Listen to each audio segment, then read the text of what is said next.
안녕하십니까. 저는 성균관대학교 인공지능융합학과 석박통합과정 이다은입니다.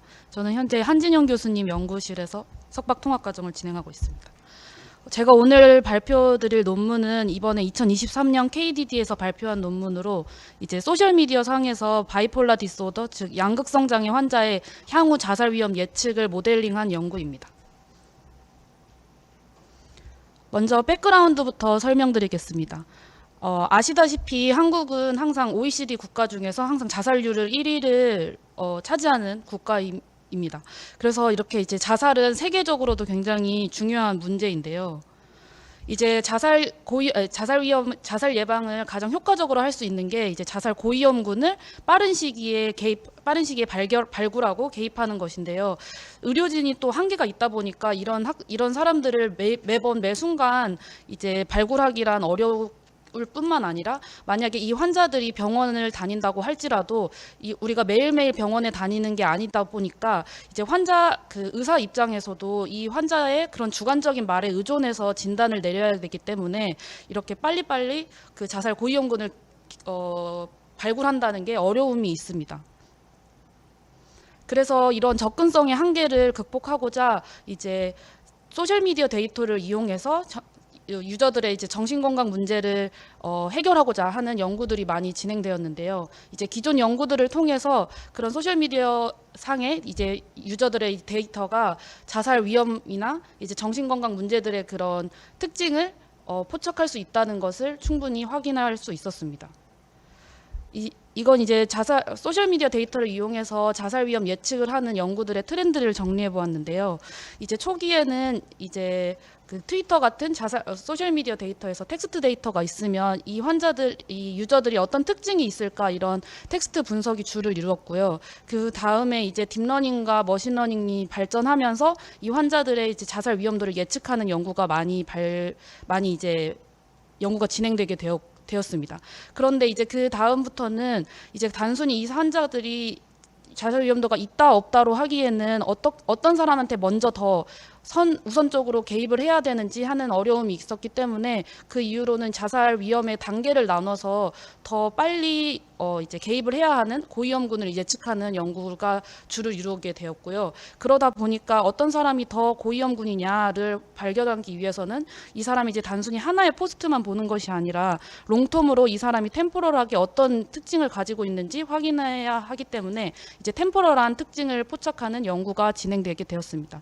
이제 여기서 더 정확한 예측을 위해서 이제 최신에는 자살 사고에 영향을 미치는 그런 리스크 팩터를 고려해서 자살 위험 예측에 많이 사용되고 있습니다. 그래서 저희 이번 연구도 여기 리스크 팩터에 조금 더 초점을 맞추게 되었는데요. 이제 리스크 팩터 중에서도 멘탈 일리스라고 정신 건강 질환을 가지고 있으면 굉장히 고위험군으로 저희가 보고 있는데요.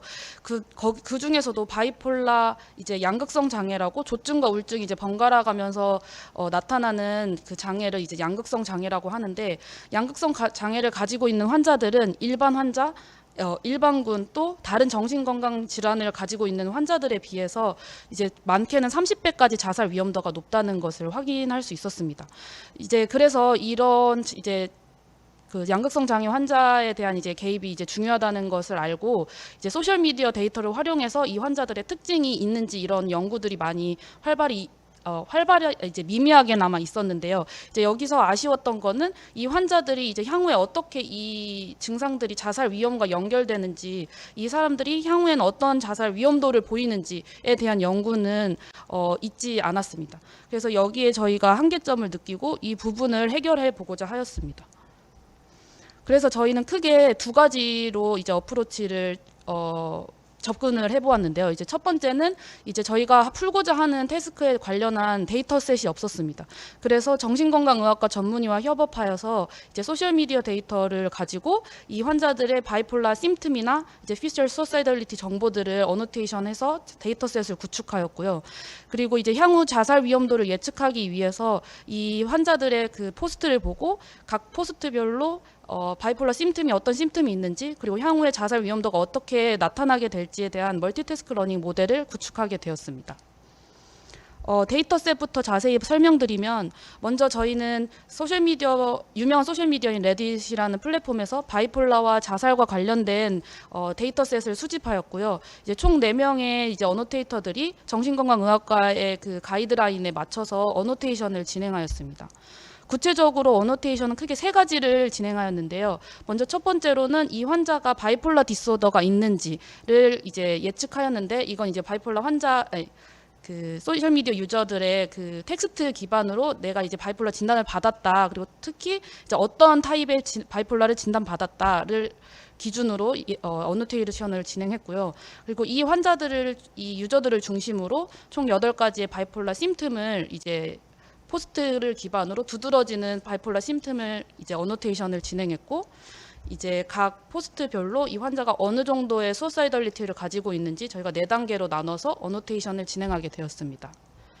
그래서 총 이제 이 표는 이제 저희가 어노테이션 하고 이제 결과를 나타낸 표인데, 이제 QR 코드를 확인해 보시면 저희가 이제 인증을 받으시거나 이제 심사를 통과해서 그 데이터를 사용하실 수 있도록 그 시스템을 구축해 놓았습니다. 그래서 관심 있으시면 확인해 보시면 좋을 것 같습니다. 그리고 이제 이 데이터셋이 얼마나 이제 이벨리에이션을 한번 이제 진행을 해보았는데요. 밸리데이트는 한지 확인해 보기 위해서. 그래서 이제 삼성 메디컬 센터의 이제 정신건강의학과 전문의 2분과 함께 해서 이 데이터셋이 얼마나 이제 합치도가 있는지 확인했을 때 그 릴라이어블한 결과가 나왔고요. 이제 다른 이제 여타 유명한 자살과 바이폴라 관련된 데이터셋과 비교했을 때 저희 데이터가 이제 향후 이제 소사이덜리티를 확인할 수 있고, 또 이제 바이폴라 심틈, 그리고 이제 퍼블리클리 어베일러블하게 제공했다는 점, 그리고 엑스퍼트 밸리데이션까지 진행했다는 점에서 장점이 있는 것을 확인하였습니다. 그 다음은 이제 저희가 제안한 그 Future Suicidality Prediction 모델을 설명드리겠습니다. 저희가 이제 멀티태스크 러닝이다 보니까 이제 크게 2가지 측면이 있는데, 하나는 이제 바이폴라 심틈을 예측하는 것, 그리고 하나는 그 심틈을 예측된 심틈 기반으로 이 환자의 이제 Future Suicidality를 예측하는 것이 이제 메인 태스크가 되겠습니다.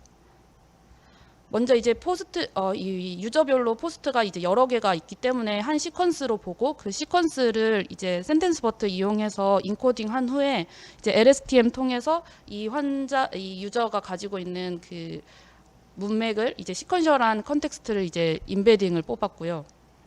그 다음에 이제 어텐션 메커니즘을 통과시켰는데, 그냥 일반 어텐션 메커니즘이 아니라 이제 포스트별로 그 포스트 사이 간에 이제 타임 인터벌 정보를 추가해서 어텐션에 이제 추가적인 인포메이션을 주었습니다.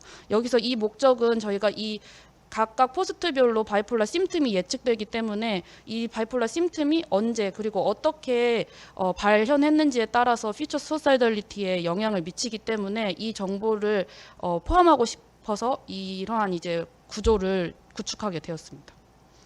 그리고 이제 마지막으로 바이폴라 심틈과 이제 퓨처 소사이덜리티 프레딕션의 각각의 태스크를 통해서 이제 로스를 구했는데, 이제 바이폴라 심틈은 포스트 레벨이고 소사이덜리티는 유저 레벨이기 때문에 각각 레벨이 이제 다르다는 이제 한계점이 있어서 저희가 러너블 파라미터를 추가하여서 이 두 사이의 밸런스를 맞추기 위해서 uncertainty weight loss를 적용하였습니다. 저희가 이제 실험 단계를 설명드리려고 하는데요. 베이스라인은 기존에 이제 저희와 똑같은 태스크는 없다 보니까 이제 현재 자살 위험도를 예측하는 유명한 모델들을 가져와서 비교 실험을 하였고요. 이제 데이터셋을 구축할 때 저희가 향후 이제 수사이덜리티를 예측하다 보니까 저희가 히스토리 먼스와 이제 퓨처 먼스를 구분하여서 그 윈도우를 달리 두었습니다. 그래서 이제 과거 L 먼스를 기준으로 향후 M 먼스의 자살 위험도가 어떻게 나타날지를 예측하는 구조로 데이터셋을 구축하여서 실험을 진행하였습니다. 다음은 이제 결과를 말씀드리면, 먼저 이제 퓨처 수사이덜리티 태스크에서 저희가 총 4가지의 수사이덜리티 레벨을 나눴는데, 이제 각 레벨을 그 그룹 단위로 이제 묶어서 다양하게 이제 총 3가지 그룹을 만들어서 실험을 했는데, 다른 이제 모든 각 그룹에서 저희가 제안한 모델이 높은 성능을 보였고요. 이제 바이폴라 심틈도 총 8가지 심틈이 있어서 멀티라벨 클래시피케이션을 진행했는데 여기서도 저희가 높은 성능을 보였습니다. 그리고 저희가 멀티태스크 러닝 모델을 제안해서 그 멀티태스크 러닝이 얼마나 효과가 있었는지를 확인해 보고자 하였는데요. 이제 싱글 태스크 러닝을 했을 때보다 멀티태스크 러닝 했을 때 성능이 높아서 이 두 가지 태스크가 함께 했을 때 서로 이제 파라미터를 공유하면서 도움이 되는 것을 확인할 수 있었습니다. 그리고 어블레이션 스터디를 통해서 저희가 저희 모델에 각각 그 컴포넌트들이 얼마나 성능 향상에 도움이 됐는지 확인하고자 하였는데요. 이제 uncertainty loss가 이제 가장 큰 도움이 되었고, 저희가 이제 제안한 temporal symptom aware attention 역시도 도움이 되는 것을 확인할 수 있었습니다. 그리고 이제 저희가 과거 이제 히스토리와 미래 이제 예측하는 기간이 이제 달리 두어서 어떤 때 이제 가장 그 성능이 높게 나오고 어떤 때 이제 가장 예측이 좋은지를 확인해 보았는데요. 이제 과거에서는 이제 크게 6개월일 때 6개월간의 히스토리를 봤을 때, 그리고 미래는 이제 6개월 이후 한 달 안에의 그 자살 위험도를 예측했을 때 가장 성능이 좋았습니다. 이 이유는 바이폴라 디스오더 특성 자체가 조증과 우울증을 번갈아 가면서 그리고 되게 급변하게 변하는 특징이 있기 때문에 너무 먼 미래를 예측하는 것이 이제 그 과거의 정보를 보는 게 그렇게 도움이 되지 않아서 가까운 미래를 예측하는 것이 도움이 훨씬 많이 됐던 것 같습니다. 그리고 마지막으로 저희는 이제 어텐션 메커니즘을 적용하다 보니까 인터프리터빌리티를 제공할 수 있다는 장점이 있었는데요. 이제 이 어텐션 웨이트를 해석할 때 같은 환자한테서 나온 예를 들면 매닉이라는 심틈이 있었을 때 같은 환자한테서 나왔더라도 이 심틈이 언제 발생했느냐, 그리고 어떻게 이제 과거에는 어떤 정보가 같이 있었느냐에 따라서 해석이 달리될 수 있고, 또 이 정보가 같이 어텐션에 반영이 되면서 그 결과값도 예측이 달라지는 것을 확인할 수 있었습니다. 그래서 저희 연구 이제 그 결론을 이제 말씀드리면, 이제 저희 연구의 큰 목적은 소셜미디어 데이터의 특징을 파악하여서 이제 바이폴라 환자의 자살 위험성을 예측하는데 주 목적을 두었고요. 이를 통해서 저희는 머신러닝뿐만 아니라 그런 그 클리니컬 커뮤니티에서도 이제 컨트리뷰션을 할 수 있을 것이라고 생각이 들고요. 또 이제 수어사이더리티를 온라인에서 모니터링하면서 이렇게 그 의료 사각지대에 있는 사람들까지도 저희가 같이 모니터링과 트래킹을 할 수 있다는 장점이 있을 것이라고 생각합니다. 감사합니다. 네, 발표 감사합니다. 네, 아직까지 질문이 없는데요. 그러면은 제가 궁금한 질문을 드리도록 하겠습니다. 여기 보면은 이제 퓨처 수어사이덜러티가 있는데요. 이게 그 어떻게 그 이그젬플이 아직 샘플이 없어서 제가 잘 이해를 못하는 것 같은데, 네. 어떻게 이제 그 예측이 되는 건가요? PPT는 안 보이겠죠. 저희가 이제 히스토리 이제 어떻게 이제 데이터셋을 구축했는지 여쭤보시는 걸까요? 네, 그 텍스트가 있으면은 레딧에 올려온 유저의 텍스트가 있으면 그걸 네. 보고 네. 이제 태깅을 하시는 거죠. 네, 저희가 어노테이션을 할 때는 이제 각 포스트별로 이 사람이 어떻게 이제 수사이드 리스크가 있는지를 예측해서, 그러면 이 사람이 이제 일렬로 그 사람의 타임라인이 있으면은 앞에 쓴 것을 이제 히스토리로 보고 그 뒤에 있는 정보를 이제 퓨처로 저희가 이제 두고 앞에 정보만 이용해서 뒤에 어떤 수사이드 리스크가 나올지 그것을 예측하였습니다. 네, 그 데이터에도 그 해당되는 태깅이 어떤 식으로 되어 있나요? 그러니까 일단은 저희가 각 포스트별로 태깅을 하였고요.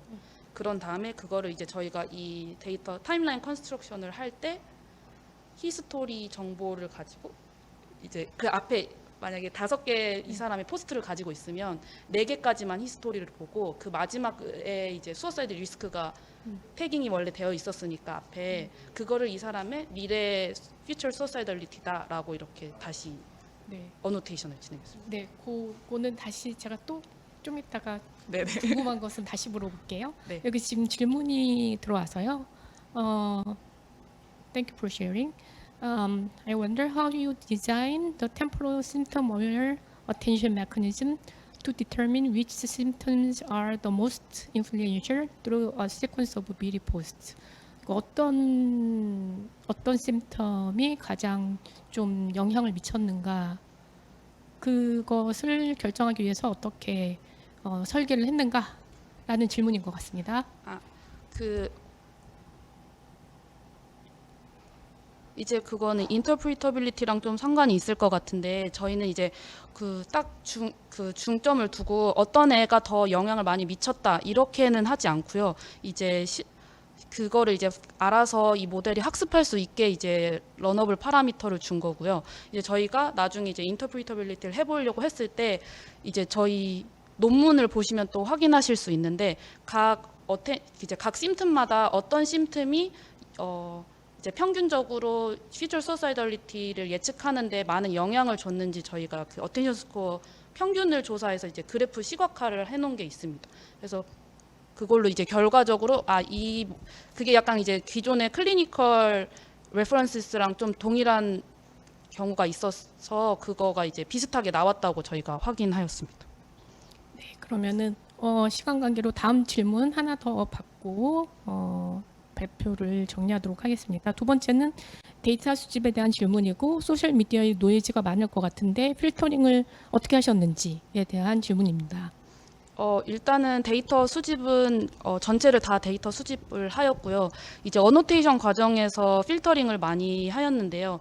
일단은 첫 번째는 이제 너무 많다 보니까 컴퓨테이셔널하게 키워드 기반으로 뭐 예를 들어 다이그노시스라는 키워드 관련된 키워드가 있다거나 바이폴라, 뭐 수어사이드 관련된 키워드들이 있으면 그걸 1차 필터링을 했고요.